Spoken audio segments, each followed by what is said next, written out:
Hello students, good morning. How are you? I hope you all are fine. I am Ilaina Sharma, teacher of chemistry.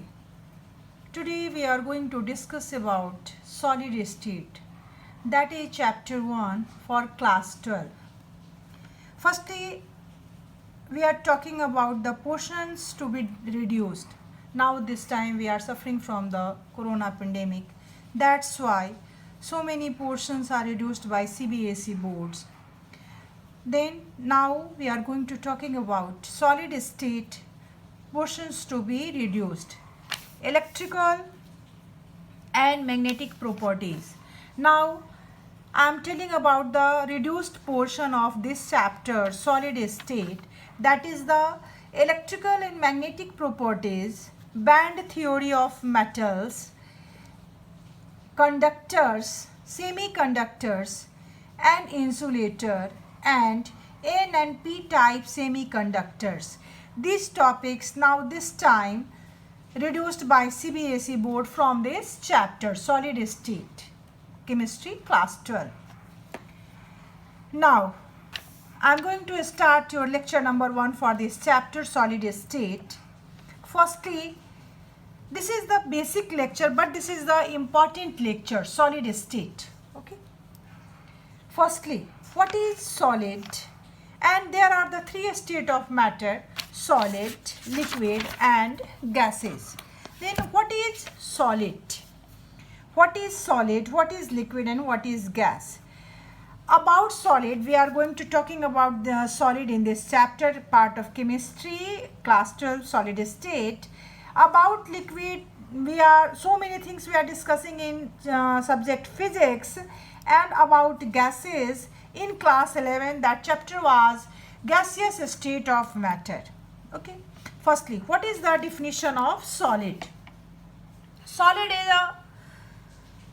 is that state of matter in which constituent particles are bonded with a strong force of attraction. Now, the properties of solid.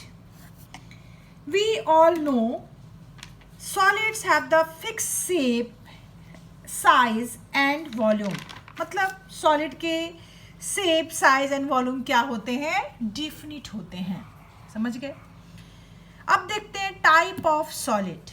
There are two type of solid, crystalline and amorphous. समझ गए? क्या होता है crystalline और क्या होता है amorphous? तो फर्स्टली देखते हैं definition. What is the definition of crystalline, what is the definition of amorphous? समझ गए? तो crystalline solid, all solid elements, metal and non metals जो भी होते हैं, and compounds. Okay, crystalline solids में metals and non metals and compounds exist in this form. Amorphous solid जो होते हैं वो होते हैं rubber, glass, pitch, tar, fuse, silica, plastic, polymers of high molecular mass. एमोर्फोस word जो होता है वो ग्रीक वर्ड से आया है, मतलब इरेगुलर. समझ गए? अब देखते हैं बेसिक डिफरेंस. जो मेन हमारा पार्ट है, that is the basic difference between crystalline solid and amorphous solid. Crystalline का देखते हैं. There is regular arrangement of constituent particle. What is the difference between the crystalline solid and amorphous solid? तो first point, regular arrangement of constituent particle for long range. long range का मतलब होता है students कि अगर हम एक solid ले लेते हैं, सिंपली अगर किसी सॉलिड स्ट्रक्चर को डिफाइन कर रहे हैं तो रेगुलर अरेंजमेंट का मतलब हुआ कि देखो यहाँ पे वाइट है, यहाँ पे ब्लू है, वहाँ पे वाइट है, यहाँ पे ब्लू है. इसकी जगह पे सिंपली हम बोल सकते हैं this is sodium, this is chlorine, this is sodium, this is chlorine. आर्निक में सोडियम के ऊपर क्या होते हैं? प्लस चार्ज होते हैं. क्लोरीन के ऊपर माइनस चार्ज होते हैं. Both are neutralize to each other. ठीक है. और ये होते क्या है, मतलब कह सकते हैं इसको कि क्रिस्टलाइन जो होते हैं वो बड़े रेगुलर होते हैं. रेगुलर मतलब ये डिसिप्लिन वे में होते हैं, कहीं इरेगुलर अरेंजमेंट नहीं है. White blue, white blue, white blue. देखो इस साइड से अगर इस टाइप का स्ट्रक्चर बनाएंगे तो ये चारों तरफ से स्ट्रक्चर को क्या कर लेंगे? न्यूट्रलाइज कर देंगे. ठीक है. और ये लॉन्ग रेंज का मतलब इतने ही दूर में नहीं होगा, ये बहुत दूर तक जाएंगे, समझ गए, तो इसलिए इनको क्या कहते हैं, लॉन्ग रेंज, समझ गए। और जाहिर है अगर कोई चीज़ लॉन्ग रेंज में गया है और बड़ा डिसिप्लिन वे में अरेंजमेंट है, मतलब रेगुलर अरेंजमेंट है, तो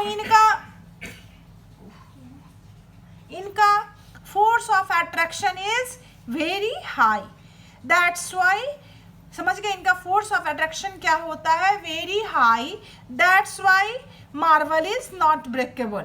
अब मेन डिफरेंसेस जो है ना क्रिस्टलाइन और एमॉर्फस में, इसको क्यों इतना वाइड में अलग अलग तरीके से पढ़ रहे हैं, समझ गए, क्योंकि क्रिस्टलाइन एमॉर्फस, अगर हम एग्जांपल लेते हैं एक मार्बल का और एक चौक का, तो marble and chalk both are calcium carbonate, marble और चौक दोनों का फॉर्मूला क्या होता है, कैल्शियम कार्बोनेट। देखो कंस्टिट्यूएंट पार्टिकल दोनों का क्या होता है, सेम होता है, समझ गए।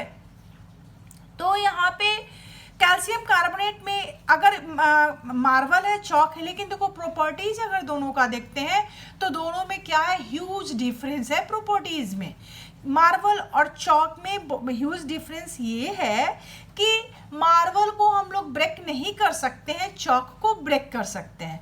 लेकिन क्वेश्चन यहाँ ये है कि मार्बल और चौक दोनों का जो फॉर्मूला था दैट इज कैल्शियम कार्बोनेट, मतलब CaCO3। तो आखिर वजह क्या था दोनों के फिजिकल प्रॉपर्टीज में इतना बड़ा अंतर का, तो क्या बोलेंगे, क्रिस्टलाइन जो है वो क्या है, मार्बल है, मतलब मार्बल के अंदर क्या है, रेगुलर अरेंजमेंट है, समझ गए। जबकि चौक जो है तो वो भी कैल्शियम कार्बोनेट, दिखने में दोनों वाइट ही लगते हैं, लेकिन उनका क्या था, इरेगुलर अरेंजमेंट था, समझ गए।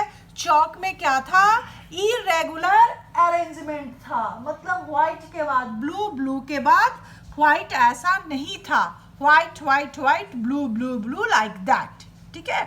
अब चलो देखते हैं सेकेंड पॉइंट, अरे तो मुझे लगता है समझ गए होंगे। चलो second point, crystalline is the true solid. Crystalline क्या होते हैं, ट्रू सॉलिड होते हैं, जबकि हमारा जो मार्बल होता है या एमॉर्फस जो होता है वो हमारा क्या है, स्यूडो सॉलिड या super cooled liquid. Pseudo solid और सुपर कूल्ड लिक्विड का मतलब होता है, सबसे इसका बेस्ट एग्जांपल है glass. Glass is the pseudo solid और सुपर कूल्ड लिक्विड। अब स्यूडो सॉलिड और सुपर कूल्ड लिक्विड ग्लास को क्यों कहते हैं, ये समझने के लिए एग्जाम्पल लेंगे।